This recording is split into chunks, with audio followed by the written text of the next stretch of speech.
very few men, properly speaking, live at present, but are providing to live another time.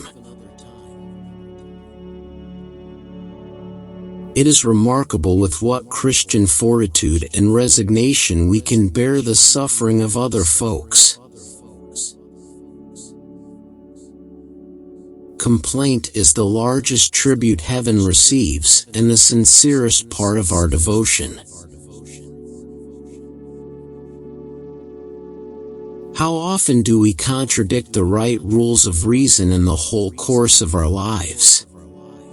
Reason itself is true and just, but the reason of every particular man is weak and wavering, perpetually swayed and turned by his interests, his passions, and his vices. There's none so blind as they that won't see. No man will take counsel, but every man will take money.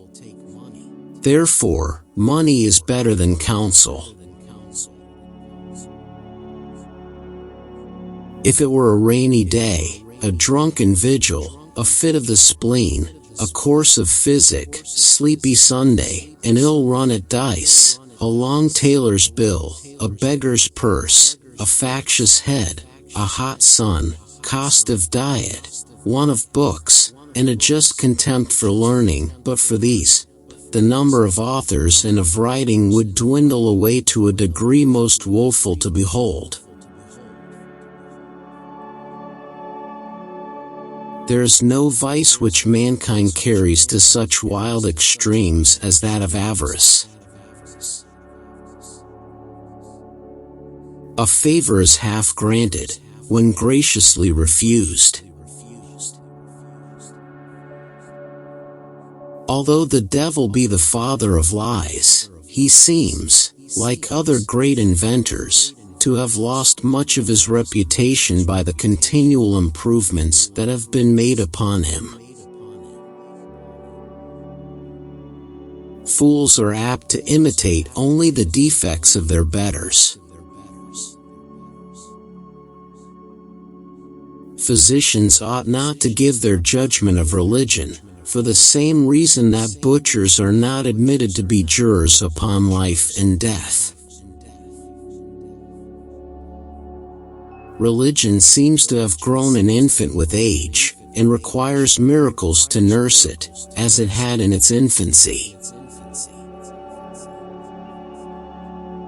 Fine words. I wonder where you stole them. A chuck under the chin is worth 2 kisses. But you think that it is time for me to have done with the world, and so I would if I could get into a better before I was called into the best, and not die here in a rage, like a poisoned rat in a hole.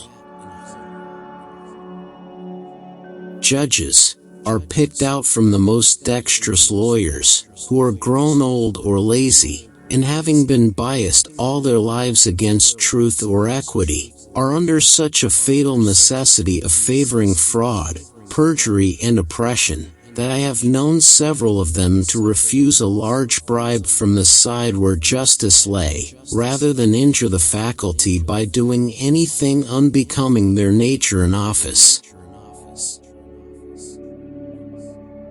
Hereditary right should be kept sacred, not from any inalienable right in a particular family, but to avoid the consequences that usually attend the ambition of competitors.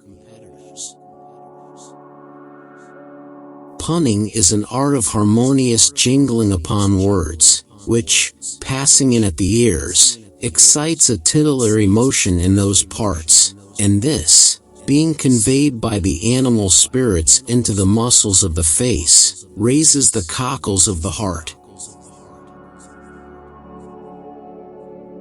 Everyone desires long life, not one old age.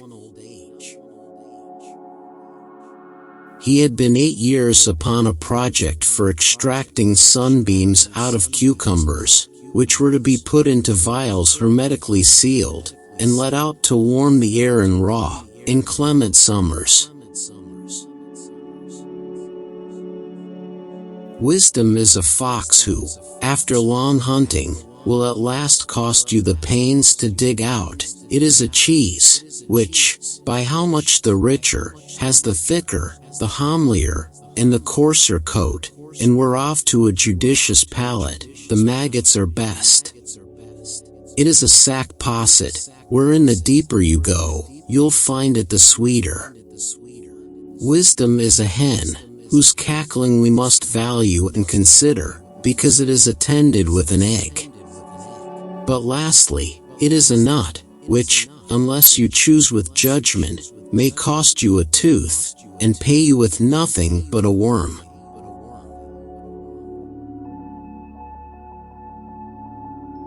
Arbitrary power is the natural object of temptation to a prince, as wine and women to a young fellow, or a bribe to a judge, or avarice to old age. So endless and exorbitant are the desires of men that they will grasp at all, and can form no scheme of perfect happiness with less. Reasoning will never make a man correct an ill opinion, which by reasoning he never acquired.